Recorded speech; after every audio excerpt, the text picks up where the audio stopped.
नमस्कार मित्रांनो, स्वागत आहे तुमचं आमच्या चॅनलमध्ये. जिथे आज आपण जाणून घेणार आहोत, ठरलं तर मग या मालिकेमध्ये काही महत्त्वाचे बदल केलेले आहेत. तर मित्रांनो, स्टार प्रवाहावरची ठरलं तर मग ही मालिका प्रचंड लोकप्रिय झालेली आहे. कारण वात्सल्य आश्रम खटला प्रकरणाबद्दल ही मालिका खूप गाजलेली आहे. आणि या वात्सल्य आश्रम खटल्यानंतर आता या मालिकेमध्ये काही महत्त्वाचे बदल होणार आहेत. आणि एकाच वेळी आपल्याला 3 कलाकारांची एक्झिस्ट पाहायला मिळणार आहे. तर पाहूयात कोणत्या-कोणत्या कलाकारांची एक्झिस्ट होणार आहे ते.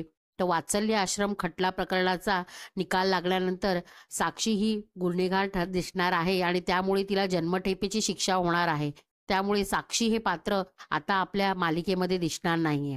त्यानंतर मग वकिलाच्या भूमिकेत दिसलेल्या दामिनी देशमुख हे पात्र सुद्धा आता आपल्याला दिसणार नाहीये, कारण की त्या केस हरलेल्या आहेत. तिसरे पात्र म्हणजे मधुभाऊ. आता मधुभाऊ सुद्धा या मालिकेमधून एक्झिस्ट होणार आहेत आणि यापुढे सायली आणि अर्जुन यांचं सांसारिक जीवन आपल्याला पाहायला मिळणार आहे. त्यामुळे वात्सल्य आश्रम केस नंतर या मालिकेमध्ये काही महत्त्वाचे बदल होणार आहेत आणि मालिका एका वेगळ्याच वळणावर जाणार आहेत. तर तुम्हाला ठरलं तर मग ही मालिका आवडते का? आणि या वात्सल्य आश्रम केसबद्दल तुम्हाला ही मालिका कशी वाटली? हे आम्हाला कमेंट बॉक्समध्ये नक्की सांगा. धन्यवाद.